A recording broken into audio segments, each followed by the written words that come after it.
Cumprimentamos os irmãos com a paz do Senhor. Estamos mais uma vez aqui para gravar esta aula, atendendo o pedido de um amigo meu, irmão Ricardo, da Assembleia de Deus da Madureira. Vamos estar gravando a aula de número 7 da revista da Escola Dominical Betel. Para mim é uma alegria muito grande gravar esse conteúdo. Da mesma forma que eu gravo os conteúdos para a nossa Escola Dominical, vou gravar esse, meus irmãos, dizendo para vocês que não estou comentando a revista, não comento o conteúdo dela, o tópico 1, tudo, usa algumas coisas, o textuário você vai ver, mas essa gravação que é um subsídio para que você melhore a sua aula no domingo. Então vamos lá para a nossa aula. O tema do trimestre que está sendo estudado é a família natural segundo valores e princípios cristãos. Instituição idealizada por Deus para a perpetuação de relacionamentos harmoniosos e uma igreja sadia. Um tema atual, um tema maravilhoso. Eu não vou me deter muito aqui na introdução, porque é bastante conteúdo. É assunto para um ano de escola bíblica dominical. E nós vamos estar comentando esse tema, que a aula vai ser aula de número 7, no dia 16 de fevereiro, domingo próximo agora. Lição 7, a ameaça aos valores cristãos na família. O textuário está em 1 João, capítulo 2, versículo 16. Porque tudo que há no mundo, a concupiscência da carne, a concupiscência dos olhos e a soberba da vida, não é do Pai, mas do mundo.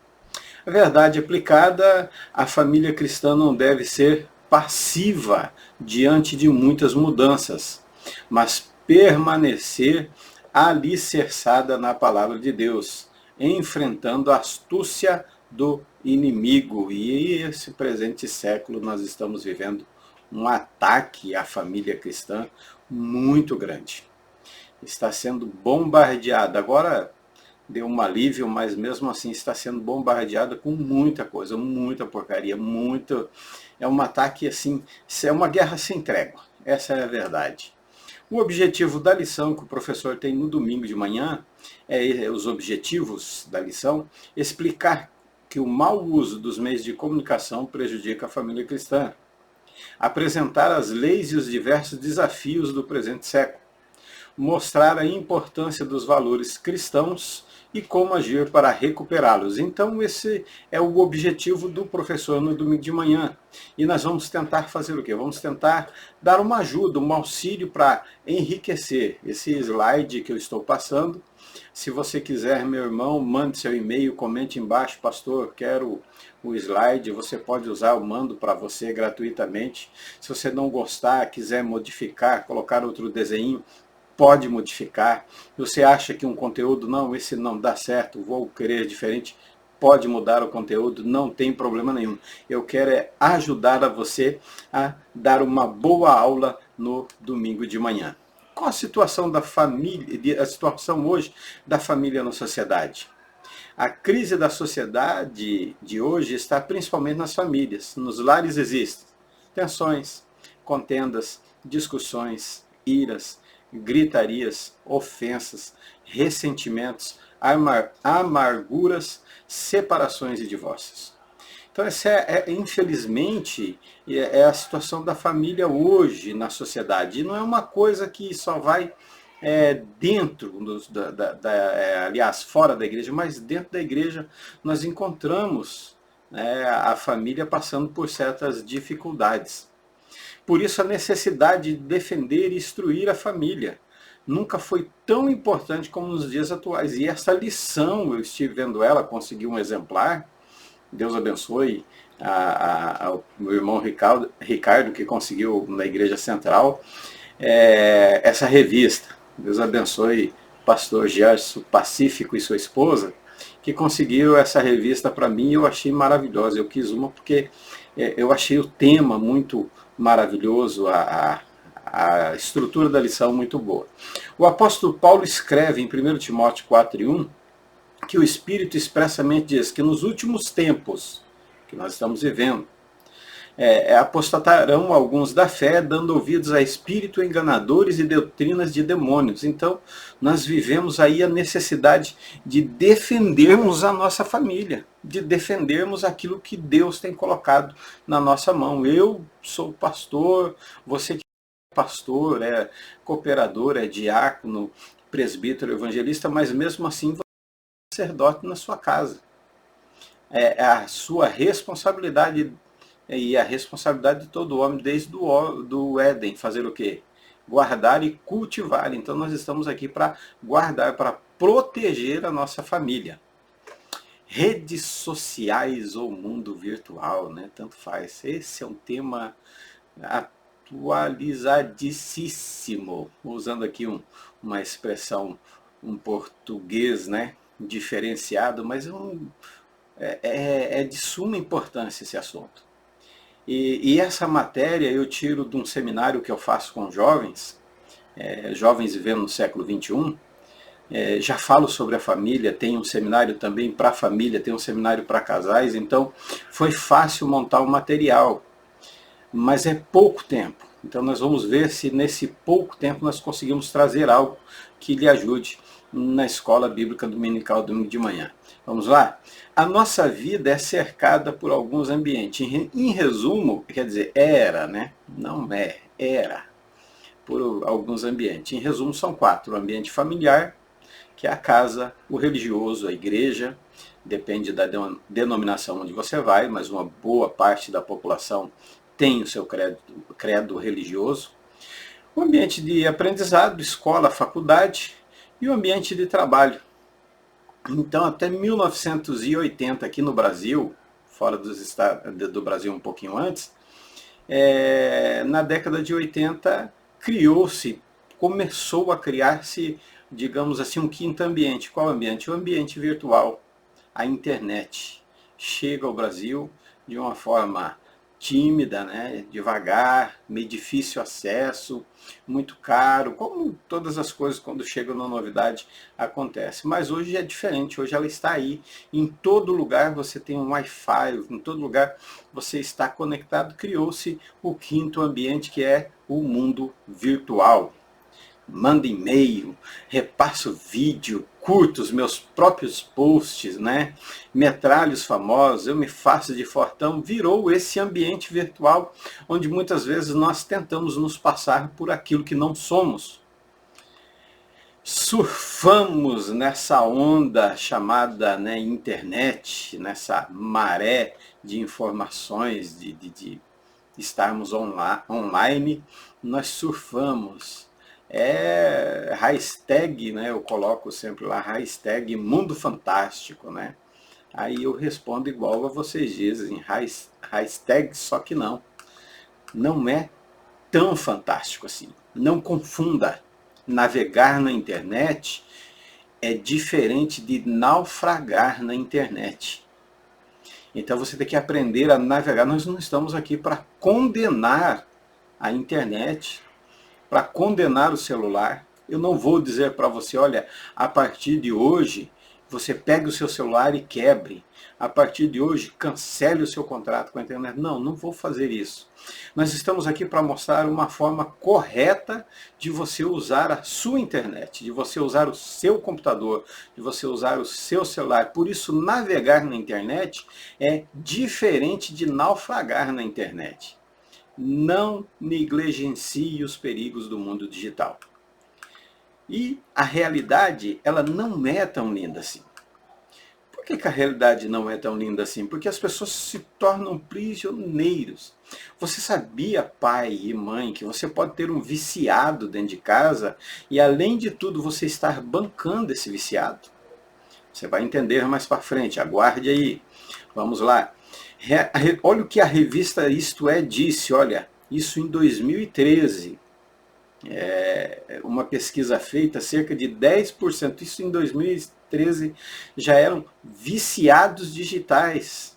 Segundo a pesquisa realizada no primeiro trimestre de 2013, faz 7 anos. Há 7 anos atrás, a revista Isto É põe uma matéria dizendo que 10% dos brasileiros já eram viciados. Os brasileiros passam mais tempo no YouTube, Twitter, Facebook do que os internautas do Reino Unido e dos Estados Unidos. Segundo dados do Serasa Experian, né? Pessoas viciadas não conseguem ficar longe quando isso acontece. Elas têm surto. Numa pesquisa realizada pela Datafolha em 2015, abrangendo 175 municípios brasileiros, constatou que 50% dos adolescentes ficam conectados por 4 horas diárias na internet. E quando se fala em estar online pelo celular, o grupo de 16 aos 24 anos fica em média 9 horas diárias. Então você vê dicas de um viciado digital. Será que você é um viciado digital? Será que agora que foi cair a ficha? Não, peraí, eu estou parecendo um viciado digital, né? A dica é essa, Lost in the Desert. Meu inglês não é tão bom assim, tá? Perdido no deserto desde 2013. Aí ele encontra 2 plaquinhas, uma direciona para a água e a outra para a internet. Aí ele diz, must have internet. Bem, tenho internet, né? Graças a Deus. Achei um sinal. Então o viciado digital, ele prioriza. Ele deixa a prioridade dele e passa a ser coisas supérfluas. E nós vamos ver os perigos da internet, o que isso causa. O viciado digital, a prioridade dele é estar conectado. Ele deixa os outros assuntos. Quais são os perigos da internet? Qualquer pessoa pode postar suas ideias. A censura é praticamente impossível. A disponibilidade gratuita de muitas informações convida o usuário a ficar viciado na rede. Exposição da intimidade, pornografia virtual, problemas médicos. A internet, infelizmente, contribui para a solidão. Problemas psicológicos, dependência. Qual a sua prioridade? Você vê aí o padrinho, acaba a bateria, ele está precisando do aparelho para respirar, ele está precisando do aparelho para sobreviver, mas o que ele faz? A prioridade dele é ligar o celular. E acaba o quê? Perdendo a vida. O viciado ele precisa consumir maiores níveis para alcançar a satisfação. A fuga da realidade ou superar a ansiedade. A abstinência gera estresse e até depressão. Então você vai ver qual é a sua prioridade. Qual que é o mais importante para você? Olha só o que o governo da Coreia do Sul está querendo fazer. Ele disse que é combater o vício dos jovens por seu smartphone, sabe como? Ele quer chegar à meia-noite e desligar a internet. À meia-noite ele quer desligar a internet. Ele diz assim, são escravos sem cérebro, sentencia Kim Nan-hee, um dos especialistas que tenta sensibilizar os estudantes sul-coreanos sobre o perigo dos telefones inteligentes que viciam crianças cada vez mais. Olha só, está escrito lá no jornal, você não consegue ler, eu tirei da internet, então eu coloquei embaixo ali, olha. Sentimos uma necessidade urgente de um amplo esforço diante do perigo do vício digital, principalmente devido à popularidade de telefones inteligentes. Concorda o Ministério da Ciência em um relatório divulgado em junho do ano passado. Então o governo da Coreia quer o quê? Já pensou se isso acontece no Brasil? Bolsonaro chega e fala, olha, meia-noite não tem internet, é hora dos jovens irem para a cama. Vai dar um monte de processo para cima dele. Vamos para frente. Influencia nas emoções. A vida digital que se vive hoje tem contribuído para o aumento do estresse, cansaço mental, ansiedade e outros problemas emocionais. Nós somos verdadeiros zumbis. Aqui eu não tenho tempo, mas quando eu dou o seminário para os jovens, eu dou na sexta e no sábado, começamos a falar da família, e vamos falar da família, e trazemos todos os problemas, abrangemos uma grande área desse problema que enfrentamos hoje. 2 horas de internet recebendo informação é igual a que uma pessoa recebia na vida inteira. Olhe bem, a internet pode também ser prejudicial para aqueles que já apresentam quadros de risco psicológico, timidez extrema, depressão, causando até suicídio. Então, o que você acumula de informação hoje Em 2 horas, a vovó, o vovô do passado, ele acumulava isso a vida inteira. A informação hoje ela é tão rápida, olhe bem. Quando Juscelino Kubitschek morreu, uma cidade a 70 quilômetros de Londrina levou 15 dias para saber que ele tinha morrido. Michael Jackson morreu em 3 segundos, o mundo inteiro sabia. Então é muita informação. Isso traz um dano psicológico às pessoas. Olha só, de acordo com os estudos realizados pelo Cisco em 2013, das 3,6 mil pessoas entrevistadas, 60% afirmam conferir sistematicamente suas atualizações nas redes sociais. E desses, 2/3 dizem ficar ansiosos, sentir um vazio quando não estão online. Isso chama-se FOMO, é uma doença nova que as redes sociais estão causando. Fear of missing out, quer dizer, medo de estar perdendo alguma coisa. Será que alguém mandou alguma mensagem? Será que alguém curtiu um post meu e eu não vi? É isso que a internet causa. Quando acaba a bateria do seu celular, o que você faz? Você fica desesperado? Procura uma tomadinha rapidinho, quando você vê 1% lá, você fica com medo de perder, você está sofrendo de fome. E sem falar ainda nas influências das emoções, depressão, angústia, estresse, expressão autodepreciativas, porque você não encontra ninguém triste no Facebook. Ninguém coloca lá, hoje meu dia foi ruim.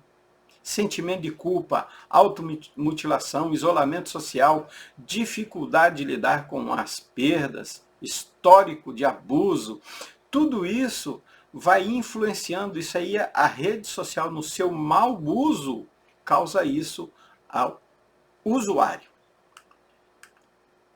Mundo real versus mundo virtual. O que acontece? O camarada posta lá no Facebook essa foto, né? A versão dele, como ele é, guitarrista, skatista, mas a realidade não é isso. A realidade é outra. Ele simplesmente tira uma foto, faz uma pose para dizer que é o que realmente ele não é. Aí eu, que não consigo andar de skate, não consigo mesmo, já tentei tocar guitarra, mas não consegui aprender. O que acontece? Eu começo a me depreciar. Eu começo a ficar mal porque o outro é mais bonito, o outro é mais feliz, o outro é mais tudo mais. E eu começo a passar problemas psicológicos. Então, a internet contribui para a depressão. Problemas sociais, problema com a família, pais que não se relacionam mais com os filhos, mães, maridos que não se relacionam mais com a esposa, vão deitar e o celular é mais importante do que a esposa, do que o esposo. O namoro já é diferente, até no namoro, um dá um abraço, um está olhando para o celular, não presta, não há mais conversa, não há mais diálogo entre a sociedade. O psicólogo australiano Alex, e eu me recuso a dizer esse nome aí, cria o termo phobbing, quer dizer, fone de telefone, snobing de esnobar, isso é, esnobar a pessoa que está ao seu lado. Não dar a devida atenção. Não prestar atenção quando ela está falando.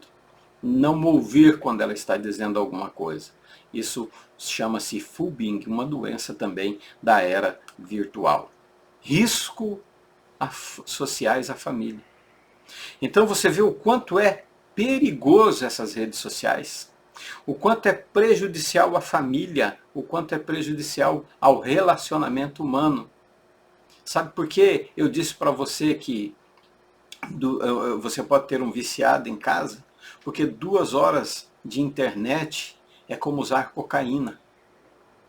É como se fosse um viciado em cocaína. 2 horas na internet é como se tivesse uso de cocaína. Então, às vezes, você está bancando essa droga para o seu filho. Faça uma experiência, faça um teste, tire o celular dele. Você vai ver que ele vai ter crises de ansiedade. Ele vai precisar do celular. Então, faça esse teste. Televisão, não é pecado ter uma TV. Se eu tirei um pedacinho lá da revista, né? Pecado é permitir as programações ilícitas, pecaminosas e avessas à verdade de Deus entre o nosso lar. E a televisão é pior porque a televisão não precisa pagar, ela é um canal aberto, ela é livre. Tem sim a parte paga, tem sim a parte que as pessoas, Netflix, outras mais, mas a maioria em si não precisa pagar, é livre. Então, é necessário olharmos. Há muita apologia à fornicação, à homossexualidade, à violência, à nudez, à prostituição. A televisão também contribui para a destruição da família. Na lição também tem sobre o aborto, o conceito geral do aborto. A palavra aborto é formada por dois vocábulos latinos, ab e ortus, formando a palavra aborto, quer dizer privação do nascimento, involuntário ou provocado. Nós sabemos que algumas mulheres passam mal, né, e tem provocado um aborto, é involuntário, não porque ela quis. O aborto é a interrupção do nascimento por meio de morte do embrião ou do feto. Alguns movimentos, eles querem tornar isso normal. Você vê como nós sofremos com a família nesse século? Nós temos as redes sociais, você viu quanto mal ela faz. Nós temos a televisão, quanto mal ela faz. Nós temos os movimentos aí pró-aborto, né? Querem legalizar o aborto, querem legalizar essa prática. Então, acerca do assunto, a Bíblia assegura que Deus é o autor e a fonte da vida. A dignidade humana e o direito à vida são princípios fundamentais da fé cristã. Então, nós somos totalmente contra o aborto. O aborto é o que? É uma agressão à dignidade humana, é uma violação do direito à vida. Nos dias atuais existem vários simpatizantes à prática do aborto. A Bíblia assegura que Deus é o autor da fonte da vida. Somente Ele. Aborto, um direito da mulher, sociedade, um crime contra a vida. A Bíblia. Nessa lição, o conceito de aborto é embrião e feto, seres humanos e outro tipo de aborto, suas implicações éticas. Então vamos lá, vamos para frente. Muitos segmentos da sociedade se mostram favoráveis ou simpatizantes, né, à prática do aborto. Meu corpo, minhas regras, minhas escolhas. E nós sabemos que não é assim. Na sua mão está a alma de tudo quanto vive, o espírito de toda a carne humana. Isso aí tudo está na mão de Deus. E outra, o feto, o bebê dentro da pessoa, ela não tem nada a ver com a mãe. Para vocês terem uma ideia, se o sangue da mãe for para a criança, ela precisa tomar uma injeção, porque se o sangue entrar na criança, a criança sofre um choque anafilático, então é preciso dar uma injeção. A única coisa que ela precisa da mãe é o quê? É os nutrientes, é o que a mãe come, é o que a mãe bebe. É a única coisa que ela precisa. Muitos segmentos da sociedade mostrando-se favorável, norma sobre o aborto, ele diz: uma vez que a concepção ocorreu, é tarde demais para resolver que não deveria ter sido feito. Quando um homem resolve do alto de um penhasco, é tarde demais mudar de opinião. Quando está no ar, a caminho para baixo. Semelhante quando um homem resolve ter relações sexuais que possam resultar na procriação. É tarde demais. Decidir que não quer a criança depois de ter ocorrido a concepção, tirar uma vida em potencial não é moralmente justificável. Simplesmente porque a pessoa não quer sofrer as consequências sociais ou físicas que advêm de suas próprias escolhas. Então Norman Geisler dá esse conselho: depois que está feito, não tem justificativa para tirar a vida do bebê. Formou o Senhor Deus o homem do pó da terra e soprou nas narinas o fôlego de vida, e o homem foi feito alma vivente. Então, a vida pertence a Deus. Tirar ou deixar ou fazer qualquer coisa, somente Deus pode fazer isso. Somente Ele. Ninguém mais. O aborto conceitual, né? O aborto é uma interrupção do nascimento por meio de morte do embrião ou feto. Essa interrupção pode ser voluntária ou provocada. Nós falamos sobre isso. O que os pais da igreja falam, né?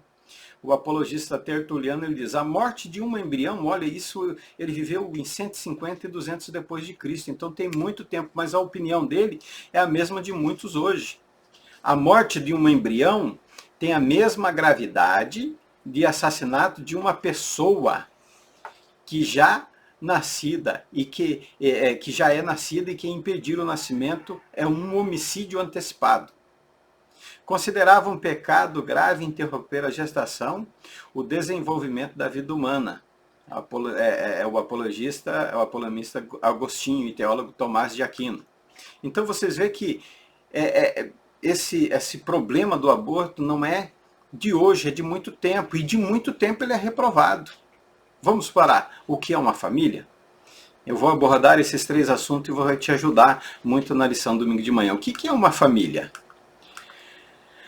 Biblicamente, a família é a primeira instituição criada por Deus, quando criou o homem em sua imagem e semelhança, na passagem de Gênesis 2:24. O dicionário Priber define a palavra família, que vem do latim família, mais ai, os escravos, os servidores que vivem sobre o mesmo teto, as pessoas de uma casa. Então isso é família. Ainda, o mesmo dicionário ainda divide e define a palavra como substantivo feminino, traz os seguintes pontos: conjunto de parentes de uma pessoa e principalmente dos que moram com ela, conjunto formado pelos pais e pelos filhos, conjunto formado por 2 pessoas ligadas pelo casamento e pelos seus eventuais descendentes, conjunto de pessoas que têm um ancestral comum, conjunto de pessoas que vivem na mesma casa, grupo de pessoas vivendo sobre o mesmo teto, pessoas ligadas pelo casamento, filiação, adoção. No sentido figurado, temos um grupo de pessoas unidas por convicções, interesse ou provida de um mesmo lugar. Por exemplo, a igreja, uma família espiritual. Então a família é uma instituição divina, criada por Deus.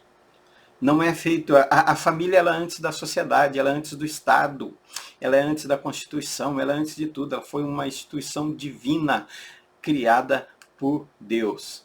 Em resumo, só para não esquecer, e qual será o foco do estudo da família, é o conjunto de todos os parentes de uma mesma pessoa que mora sobre o mesmo teto, pai, mãe e filhos.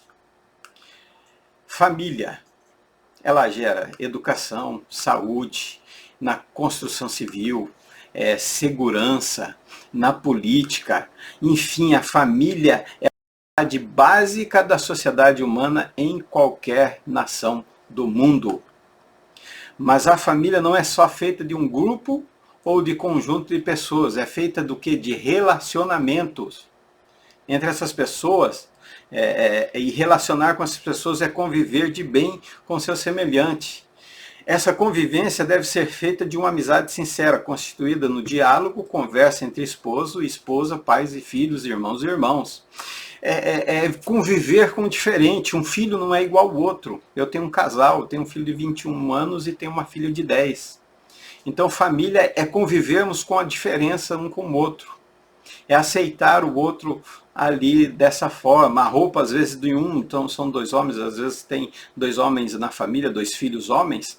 A roupa de um não serve no outro, o jeito de um não é igual ao do outro, mas família é viver em harmonia, em diálogo. Você tem conversado com seus filhos, você tem conversado com a sua esposa, você tem falado com eles, você tem prestado atenção no comportamento deles. Isso é família. Os valores básicos das famílias são imutáveis, o tempo não pode mudar o que é imutável. Desde quando Deus criou, os valores são esses, e até ele voltar, os valores vão ser esses da família.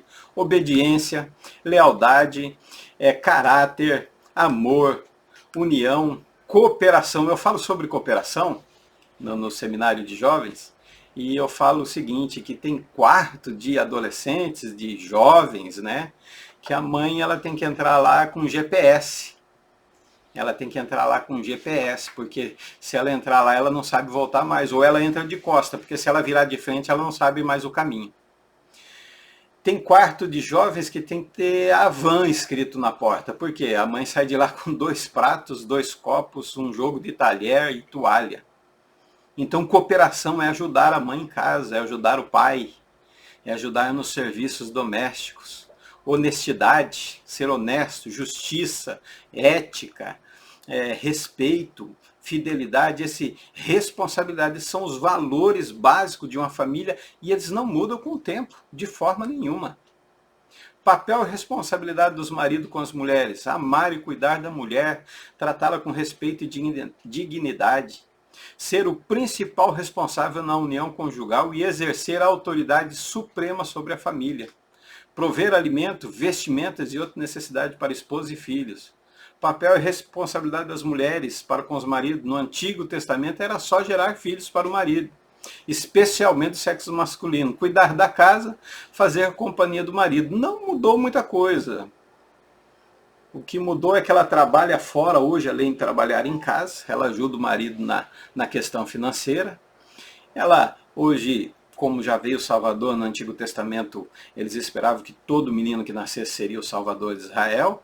Hoje não, hoje é bem-vindo, seja masculino, seja feminino, seja macho ou fêmea, é bem-vindo, produz alegria no casal. Vamos para frente. Princípios para o casamento, com base na Epístola Paulina, aí você pode copiar esse aí e apresentar na sua escola dominical. Nós vamos ler que o tempo é pouco, mas se você me pedir o slide, eu envio para você. Casamento faz parte dos propósitos mais amplos de Deus. Olha só, o casamento último lá envolve uma guerra espiritual. Daí o marido e mulheres terem de se revestir de toda a armadura de Deus. A sociedade de hoje considera que a aparência é mais importante do que o caráter. A sociedade que esqueceu do seu Criador usa as pessoas e ama as coisas. É necessário voltarmos ao primeiro amor, adorarmos a Deus, amar o próximo como a mim mesmo e usar as coisas. É necessário valorizar a família, uma instituição criada e abençoada por Deus. Os papéis do cônjuge, né? Nós temos aí, podemos falar, tem inclusive até um seminário, uma palestra para casais que diz o segredo do amor incondicional, amando sem receber nada em troca. Quem sabe um dia nós podemos até postar essa palestra para que você possa ter uma boa convivência com a sua esposa. Então, os papéis dos cônjuges, assim também vós, cada um em particular ame a sua própria mulher como a si mesmo, e a mulher reverencia o marido. Será que eu estou amando a minha esposa? Será que você está amando a sua esposa como a você mesmo? E esposa, será que você está reverenciando seu marido? São questionamentos que nós temos que fazer, que você vai fazer na escola dominical, que você vai pensar daqui até lá, e você vai trazer uma resposta. Precisamos caminhar juntos, esposo, esposa e filhos, caminhar em um amor fraternal, na luz, em sabedoria, na vida conjugal, como pais e filhos, como servo, com a armadura de Deus, para defendermos a nossa família no presente século. Sabe quem matou o primeiro casal no Éden? Sabe o que matou, não quem, mas o que matou o casal no Éden? O silêncio de Adão. E não as palavras da serpente. O que matou foi a omissão, foi a ausência, foi a falta de posicionamento. E não as palavras da serpente.